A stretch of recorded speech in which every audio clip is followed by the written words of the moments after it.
नमस्कार। कक्षा अष्टमी, विषय सामाजिक विज्ञान, दिनांक 1 जुलाई 2020, पाठ 3, बिंदु है शक्ति संसाधन। पाठ 3 का ये पार्ट 3 है, तीसरा वीडियो, जिसमें हम आज पढ़ेंगे शक्ति संसाधन। हम आसपास देखते हैं कई बार महिलाएं घरों में चूल्हा जलाती है, उसके बाद हमारे खाना पकता है, गैस चलती है, गैस पर चाय खाना पकता है। ये क्या है? ये सब हमारे ऊर्जा है, शक्ति संसाधन है। हम ईंधन के रूप में भी इसे बोल सकते हैं। तो शक्ति संसाधन की परिभाषा, शक्ति अथवा ऊर्जा संसाधन हमारे जीवन में महत्वपूर्ण अंग है, क्योंकि जो शक्ति और ऊर्जा है वो हमारे जीवन में बहुत महत्वपूर्ण अंग है। इनके बिना हमारा जीवन नहीं चल सकता। हमें अब ये किस काम आते हैं? उद्योग, कृषि, परिवहन, संचार और प्रतिरक्षा के क्षेत्रों में हमें शक्ति संसाधन की आवश्यकता होती है, ऊर्जा संसाधन की आवश्यकता होती है। इसे दो भागों में बांटा गया है। पहला है परंपरागत स्रोत, दूसरा है गैर परंपरागत स्रोत। दो भागों में बांटा गया है, परंपरागत स्रोत और गैर परंपरागत। अब सबसे पहले हम देखेंगे परंपरागत स्रोत, जिसे हम इस चित्र के माध्यम से, परंपरागत स्रोत को दो भागों में बांटा गया है, ईंधन और जीवाश्म ईंधन। जीवाश्म ईंधन को 3 भागों में बांटा गया है, कोयला, पेट्रोलियम और प्राकृतिक गैस। इस तरह हम सबसे पहले परंपरागत स्रोत के बारे में देखेंगे। तो ईंधन सबसे पहले आएगा। परंपरागत स्रोत होता क्या है?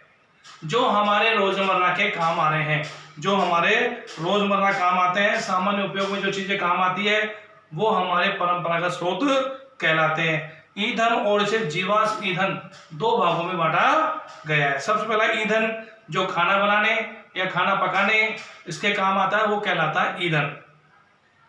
जीवाश्म ईंधन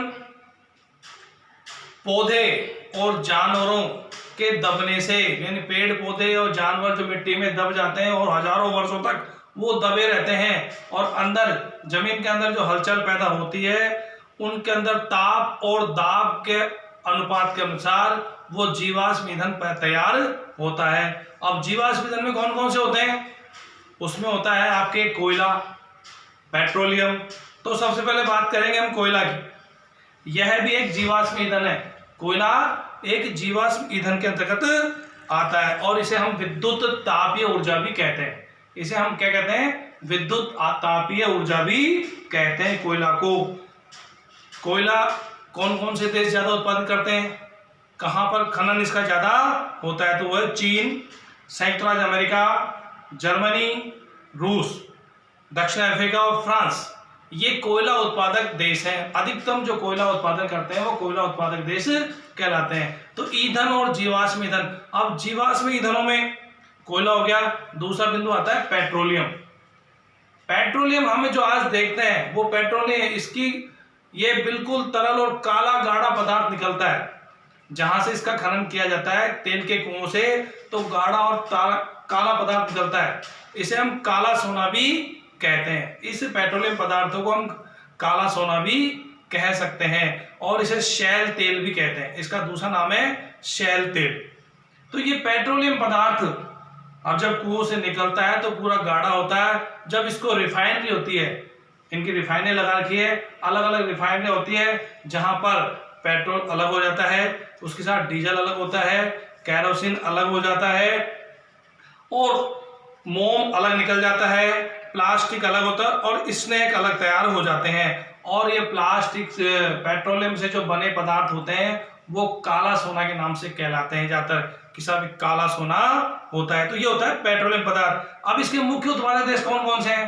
पेट्रोलियम पदार्थ के मुख्य उत्पादक देश हैं ईरान, इराक, सऊदी अरब और कतर। ये मुख्य देश है जहां पर पेट्रोलियम पदार्थ हमें प्राप्त होते हैं, और वहीं से पूरे विश्व को सप्लाई किए जाते हैं।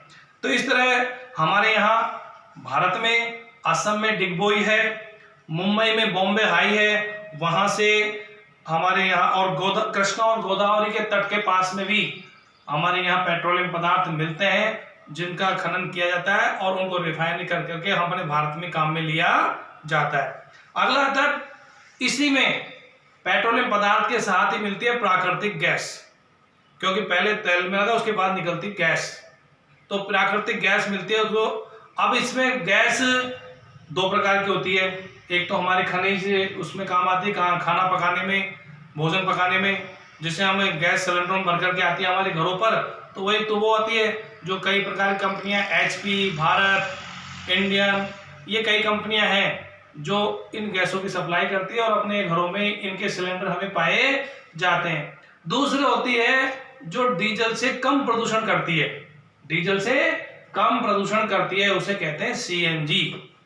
क्या कहते हैं उसे? CNG। और उसका जो पूरा नाम है वो है संपीड़ित प्राकृतिक गैस, उसे कहते हैं CNG को, संपीड़ित प्राकृतिक गैस। ये डीजल से कम प्रदूषण करती है, इसलिए अधिकतम बड़ी सिटियों में इस CNG का प्रयोग होने लग गया। तो ये प्राकृतिक गैस है, इसका प्रयोग हमारे घरेलू और वाणिज्यिक उपयोग में अंतर्गत आता है। उसके बाद आता है जल विद्युत, शक्ति संसाधनों में अगला आता है जल विद्युत।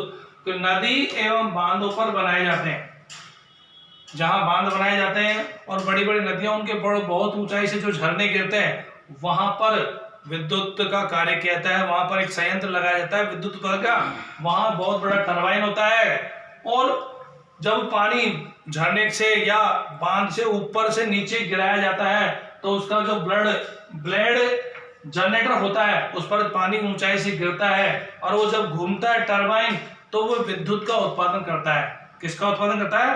विद्युत का उत्पादन करता है। उसे हम कहते हैं जल विद्युत, उसे हम कहते हैं जल विद्युत। विश्व में जल विद्युत अग्रणी उत्पादक देश है पराग्वे, यानी कोई जल विद्युत में सबसे ज्यादा आगे चल रहा है तो है पराग्वे, नॉर्वे, ब्राजील और चीन। ये 4 देश ऐसे हैं जो विश्व में जल से विद्युत उत्पादन का कार्य करते हैं। भारत में भी जल विद्युत के जो मुख्य केंद्र हैं वो है भाखड़ा नांगल, गांधी सागर, नागार्जुन सागर और दामोदर नदी घाटी परियोजनाएं। यहाँ पर भी हमारे भारत में जल विद्युत का उत्पादन किया जाता है, क्योंकि विश्व में सबसे पहले जल विद्युत उत्पादन किया था नॉर्वे ने, सबसे पहले जल विद्युत उत्पादन किया था नॉर्वे ने।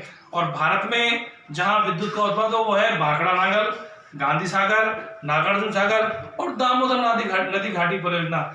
इस तरह ये संसाधन हमारे गैर परंपरागत स्रोतों के अंतर्गत आते हैं, और जीवाश्म ईंधन ये शक्ति संसाधन हमारे जीवन में बहुत काम आते हैं। आगे इस पाठ की जानकारी अगले वीडियो में देंगे।